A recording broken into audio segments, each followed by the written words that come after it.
everyone. We're going to have a really interesting episode of Training Unleashed.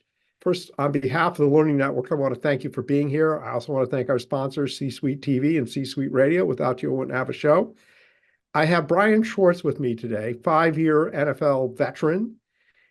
He runs a company called Fourth and Short, which is interesting, and he just came out with a book called Worthy Opponents. And Bryan, I'm going to start off with Fourth and Short. Interesting name for a company. Why in the world did you pick it? Well, part of it, well, first of all, thank you for having me. It's a privilege to be on with you and everybody that's listening. It's great to be with them. And Fourth and Short is just kind of a natural outflowing of what I did for a chunk of my career, which was football. And the Yeah, mindset in football is always break through. You either break through the barrier or you turn the ball over. So Fourth and Short kind of gives this picture of pressure, and what you do with pressure is important. well, I know, and I may be surmising this, but I know you're about integrity. That's a big part of who you are and your brand. And I know that at times when people are under pressure, Fourth and Short, they tend to give up their integrity. So maybe talk a little bit about integrity and what it means to you and why it's so important and what people can do to stay in integrity. Yeah, you bring up a great point because pressure reveals what's in us, right? Both the good and the bad. And so, character and integrity is a big deal because your name is all you really have at the end of the day. And so I view integrity kind of like the whole number, an integer, right? It's like between what you say and what you do, there should be a very little gap. And so sometimes pressure, when it's put on us, it's easy to compromise, a lot easier than when things are going well. It is a ton easier. I'll just share a quick story with you. I was talking to a businessman and they have values, and one of the company's values is integrity. And they were doing something with their customers that, in my opinion, didn't have integrity because they weren't being open and honest. And I said to him, how do you justify what you're doing with the lack of the transparency? And he says, our value is integrity. It's not transparency. Oh boy. And I'm like, I don't think you really understand the word integrity. To me, integrity implies transparency. I don't Oh, know yeah. about you. Oh, Oh yeah. man, yeah, but that's just the world we live in sometimes right now. It's Yeah. that gap, right, between who we say we are and what we actually do. Yeah. So, one of the reasons I wanted to have you on the show is you're a coach and mentor to people. So, maybe just first off, talk about what the difference is between being a coach and what a difference is between being a mentor. I think they're very similar. When I look at coaching from the angle I'm talking about and mentoring, it is literally helping people partner with them. It's more about asking great questions initially than it is about imparting wisdom. And so, in partnering with them and drawing out, then they can actually own what they're going through. And many times, I was a preacher for years, a counselor, different things, and you're always imparting. But with mentoring and coaching, you're literally partnering with them to get the best that's already in them and get that out of them and help put words to it. Yeah. Well, I think the two are very similar too. I think maybe the difference I see is one is more formal and one is less formal, perhaps. Yeah, Mentoring yeah, is, no, I agree. Yeah, uh, sorry to interrupt, but I think and that's part of the reason I lead with mentoring is because in my background, all the coaches I had over the years, the best coaches I had would take me aside and actually impart their life to me. They would help mentor me through the yeah, process. yeah, which is something uh, I've really deeply appreciated, people that have been my mentors. So we have a lot of people here that are in training unleashed. It's all about unleashing the power of training within the corporation. And mentoring and coaching is a big part of training. And some of the people here are not in training, but maybe you could just say to, because you are a professional coach, what are the keys to being a successful coach? I know you started on some of them, but maybe elaborate a little bit more. What advice would you give to somebody that wants to be a great coach? I think a big part of it is looking at the client as not a finished product in any way. It's the difference between an apple and a walnut, right? I always go in with the approach that there's a walnut. And so there's a ton of potential there. And allowing them to see both where they're at and where they're going is a huge part of drawing that out. So part of it is that mindset going in is I'm here to literally help them see their potential and partner with that potential in whatever trainings we do. But it first starts with a mindset. So I would say the training and mentoring with helping people get the correct mindset is really, really important. So you said something, and my first thought was you were talking about the mindset of the coach. And then it seemed like you then started talking about the mindset of the person you're coaching. And I'm imagining it both have to sort of have a mindset. Does that make sense? Absolutely. Yeah. So as a coach, somebody's enlisting you or paying you to not just give them advice, but actually impart what has helped you be successful, right? So there comes in that mindset of going, I am at some level an expert, but I have to walk in humility so I can partner with them and help them gain that same mindset. Because many times people come in with a limiting mindset. So helping them get out of that, part of that is going in with the right mindset too, of both I carry something that's valuable, but I have to be humble enough to distribute that in a way that helps make them great. Yeah. And sort of meeting people where they're at and then helping them take that where they're at to that next level. Um, Exactly. who are the favorite kinds of people you like to coach? I like high performers. I like my background with football and then just growing up the way I did on a dairy farm. Like everything most days was about pressure. And so I like to work with people that are dealing with daily grind and daily pressure.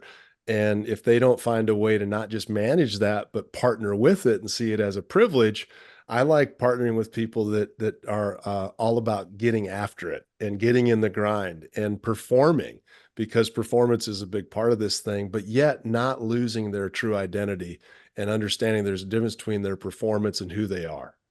Yeah.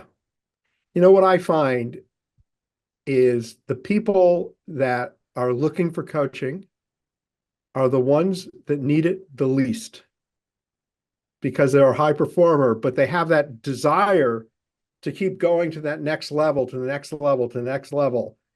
And compliment my listeners. I'm totally willing to suck up to my listeners at any time. The people listening to this show are people that are lifelong learners that want to take their life to the next level. Um, and I agree that the person I don't like to coach is the one that was told they had to be coached. Yeah, it's true. Yeah, no, you're right. It's the ones that are hungry, right? It's I know even the best coaches I ever had, they got the most out of me usually because I was hungry for what they had to impart to me. And the old saying is if you're not growing, you feel like you're dying.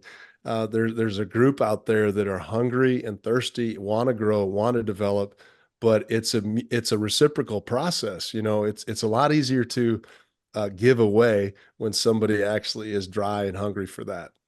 Yeah, no doubt about it. Now you got a new book coming out. It's your first book, forward by John Gordon, and I'm only mentioning that because I'm a massive John Gordon fan. And John on my book gave me a nice like blurb, but I didn't get a forward, so you got a one up on me there. Um, but your book's called Worthy Opponents, and you have a quote, and I'm very dyslexic, so I'll muck this up maybe a little bit, but it's let us face worthy opponent, letting us face worthy opponents is God's way of shaking us out of our complacency so we can rise to the extraordinary.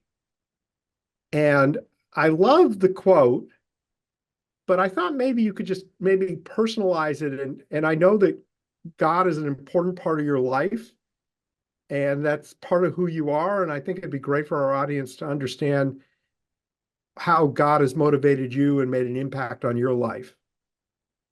Yeah, the quote is birthed out of this 20-year process. I didn't always follow the Lord. I didn't follow his ways.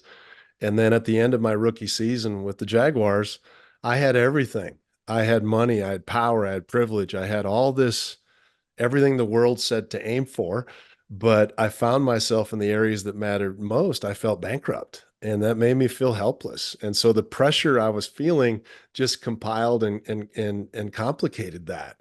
And so the breakthrough really came with surrender. And looking at my life now or even in my past, God always utilized adversaries, issues, problems, abuses, different things that we've all sometimes gone through. I've learned how to reframe those, I think, in a light that allows me to grow from them instead of getting grounded by them. And that's a big part of the book. Hey everyone, this episode is brought to you by the Learning Network. Speed up your testing process with QuizBase, one of the Learning Network's many resources. Our well-structured quizzes are easy to customize and self-scoring. Whether you need a standalone test or integrate with products like Skillshare, QuizBase has the solution. Visit learning.net to learn more or to do a demo. Could you share a story or time where you reframed sort of what you thought, how you reframed, and what your new frame was? Yeah, one example is in 1996. It was my second year in the NFL. I had just recently given my heart to the Lord, so everything was brand new and fresh, and I thought it was going to be rainbows and unicorns. And then 4 games into that next season, I blow my ACL. And so I'm this new believer trying to figure this whole faith thing out. And because I didn't understand his ways so well, I was like, man, here I give my life to you, and now you take part of my career away. It didn't make sense. But through that process, as I got further into my rehab and I was on the sideline, it was that time of taking the pain of an injury and reframing that in the light of who he says I am and realizing that my performance isn't who I am all the time. And so he gave me a little opportunity to sit on the sideline. And that was the year where I really started to understand that the adversity we go through in his power, I guess he could not allow us to go through it, but sometimes in his wisdom, he lets us face tough things because he's trying to build something in us that could go on to eternity, something that we would normally not choose. I think that's a very powerful story because I think it's hard to appreciate life if it's too easy, Yeah. and it's interesting because I think we look at people and we say, they're super successful, but if we actually knew them, they probably have battles and family issues and things that we don't know and we don't see. We just assume everyone else's life is because people don't run around with signs saying, I'm Mhm. having a tough day. For sure. Yeah, I No, think this is what I've seen, and I work with a lot of, there's sometimes athletes, sometimes actors, sometimes CEOs or lawyers. One thing I've seen across the board is that we all have issues, we all have problems, we all are going through adversity and suffering in some way, shape, or form. And the ability to know how to navigate through those with the right mindset. I talk about what it means to right size God. In that, you can resize the enemy. And then through that, you can also reframe your circumstance. So I have a little order there. And some people that aren't even of faith, they can understand the necessity of having a mindset that there's something bigger. There's a promise built into the problem. Everybody can get that, but not everybody wants to go through that and take the time to discipline ourselves to partner with pain instead of always trying to run from it. yeah. You know, I- my son is a professional freestyle skier. Oh, wow. And when he was 15, he had an accident. And the bottom line is he severely cut his face. It had 500 stitches, four Hmm. levels deep. I mean, it was very bad. Wow. And I met, so it's a long story, but bottom line is I met with him. My wife saw him first, and I saw him like 3 days after the accident. And I said, you can just ski for fun. You don't have to compete. And his response was, why in the world would I do that? I just paid my dues. I just paid my dues. You know, Yes. so instead of thinking, oh my God, this is a dangerous sport, or I could get hurt again, it's like, I got hurt, I paid my dues. I now get to appreciate the sport. Um, and I Yeah. think there's a saying I have. I don't know how this feels for you. Is you're the author of your own life, and you get to write your own story.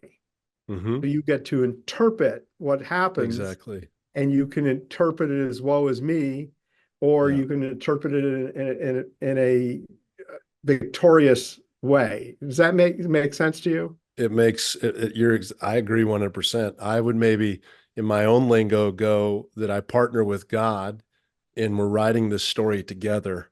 And Yeah, in that story, he gives us a really great way of learning how to process pain through a different lens, and sometimes the lens of our world is all about escaping pain, right? Run from yeah, it. Pain is a problem. Well, like even your son articulated, he's like, no, this pain actually leads me to believe there's a greater promise on the other side of it. And I think that's the key, right? Is can we find the promise, and then from that promise, can we partner with that and begin to write the story living from the promise instead of always trying to live and try to get it? yeah. So tell us a little bit about the book, Worthy Opponents. What inspired you to write it? And let's start there. I got a good follow-up. I tend to Yeah. ask compounded questions, and Yeah, I no got to work problem. on stopping that.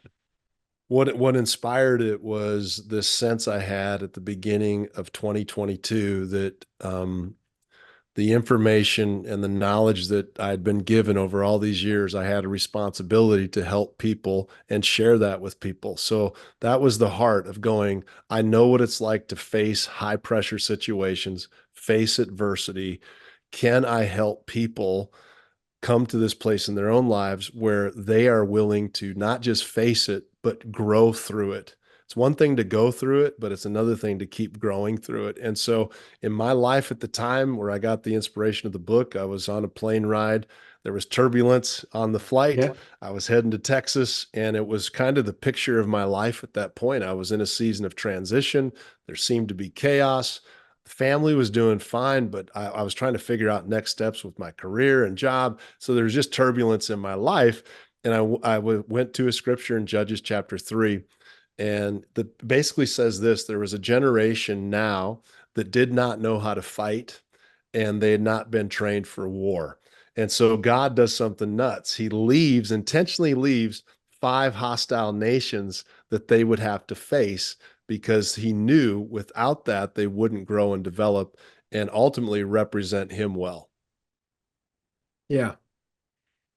You know, I'm not going to ask the question. I'm going to save the question. I'm just going to ask this question. Um, because you're making me reflect. I think part of our journey in life is that we don't know Mhm. and we don't have certainty. Because if we had certainty, it would be boring. It would be uninteresting. There would be no growth. There would be no learning. Does that resonate with you? 100%. I think I always look at it like this: anxiety is birthed out of building out a world that hasn't even happened yet. Yeah, And so we don't get that certainty. There's a reason he doesn't let us see past and see into the future, because if we did, part of it we wouldn't choose to go through the things we've gone through, but those things we've gone through have actually shaped us to become who we're supposed to be. And so I agree 100% with that statement. It drives me nuts that I don't have certainty because it requires faith, right? It requires me to step out and take a risk. And that's part of what I want to do with people, is help them gain the courage to break this illusion of the impossible and just step out. yeah. So my second question about the book is if I read it, which I haven't because it just barely came out, um, what do I get from the book? Why should I, as a listener, want to read your book? It's interesting. Someone had just sent me a little voice memo who reads a lot of books. He's also a doctor. And he gave me a little encouragement. He says, I love your book because it's not a pep talk. It's not a, we've got this motivational speech. It's not a self-help book. It is looking at the mindset of the lens we're looking through, but ultimately what it leads to, and this is where I get to in the book, I've been put on this planet to actually bring glory to God. And so part of this process is refining me so I can more accurately reflect who he is to the rest of humanity.